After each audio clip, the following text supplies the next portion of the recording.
Hi everyone, welcome with me. Today I'm going to be showing you a quick video on assigning a Google Doc, slide, or sheet on Canvas. If you're trying to do an additional thing such as like Google Form or a Jamboard, you cannot assign it to the students. That one you would have to send them the link, they would have to copy it, all kinds of a big headache. But at least with the Google Doc and a Google Slide and a Google Sheet, you can assign it as an assignment on Canvas and each student will get an automatic copy for them. So I'm going to be showing how to do that today. So I'm actually going to make my screen very, very small. I'm going to push it myself all the way into the corner somehow.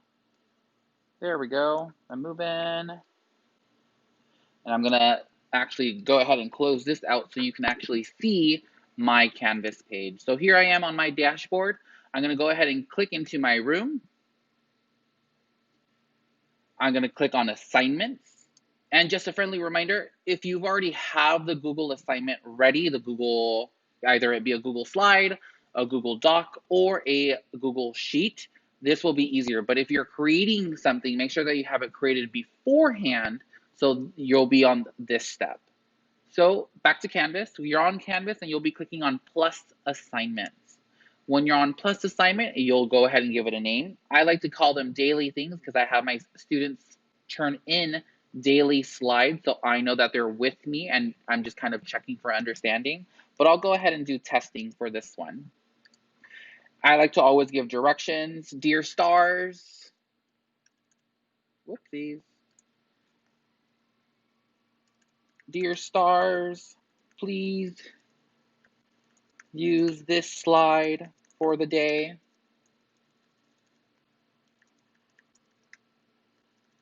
Etc., etc., depending on what you want to write for them.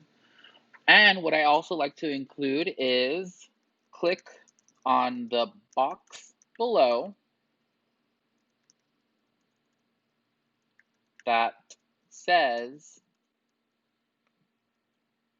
open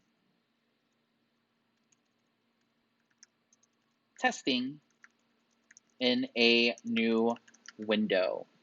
And basically all that's kind of telling them is that they have to click on a box, and you'll understand in a few moments when I show it to you. I like to highlight it yellow so they know it's really important, but you'll see in a little bit what I mean. For points, it's up to you what you want to do, but I usually give them 10 points. I go ahead and put it in an assignment group called current daily work. If not, you can make a new group or you can leave it as just assignments. It's up to you. Display grades, I know for K1, 2, it's a little bit easier to do a complete and incomplete. You're just kind of checking them off that they're doing the work. I did that for the first few weeks just to make sure that the students understood that I was receiving their items. Now I have moved on to points, and so they get a hard number out of the 10 points, and I'm checking their work consistently. So this is where the Google stuff comes in within the submission type. It wouldn't be up here in the RCE, the rich content editor. I know the Google sign's up there, but ignore that one. This is only for directions and view only options. Where you want to go is to the bottom where it says submission type. You'll click on this little box and it will say external tool, and this is going to become your best friend. External tool, I'll go ahead and click on find. If you're doing this for the first time, it is going to ask you to sign in, but I'll talk about that in a little bit. I'm going to go ahead and look for Google Assignments LTI 1.3. I click on that. A new box opens up for me, and it asks me if this is me. If no account has been signed in yet, it will ask for your email, most likely your school email or your professional email. Go ahead and continue when you've signed in. It'll open a whole new box for you. So now it's asking me to create a Google assignment. All I need to do is click attach and it'll open up my Google Drive. Unfortunately, I didn't make a testing one. So what I'll do is I'll go ahead and click on this one, which was the title page for this video. I double clicked on it, but you can do one click and then click assign. Now it's already attached. Each student will get a copy. This is the default setting and you cannot change it. Total points, I like to match it with the other one just in case there's some weird discrepancy. I just like to match it. I do 10. I like to do it the day of that they have to do it, that they're doing it for. So I'll do just today. Additional things is rubric, but I usually don't do that because I'm the one who's checking their work on a daily basis. I'll go ahead and click create. It's saving my details.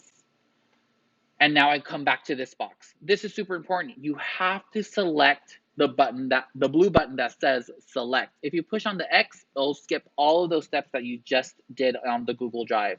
So you must click on select. What I like to do is load this tool in a new tab so it doesn't force the new tab to open up, and it kind of throws off students like, whoa, it's taking me somewhere else, especially for the younger kids. I know we would want them to be forced, so it's kind of up to you and how you want to teach your kids. But the reason why I like to put that is because my directions say to click on the box below. And that's where this tab comes in place, because it shows them a box that they literally just click. You don't have to create anything. It already populates within Canvas when I publish the assignment. For the synergy portion, I like to uncheck it. If you want to check it, like let's say if you're doing it specifically for ELA, specifically for math, go ahead and check it off.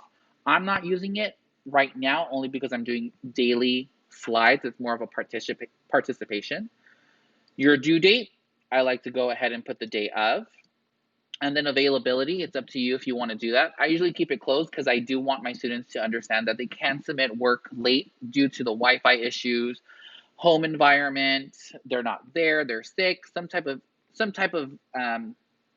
concern that we have no control over. So that I kind of just keep it like that. When you're all done, you can click save. You don't have to publish it, but for this sake, I am going to save and publish.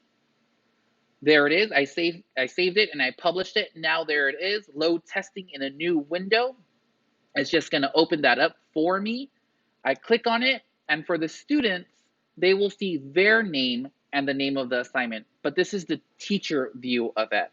So this is what they'll see, what you'll see, and this is where you'll be able to check their grades.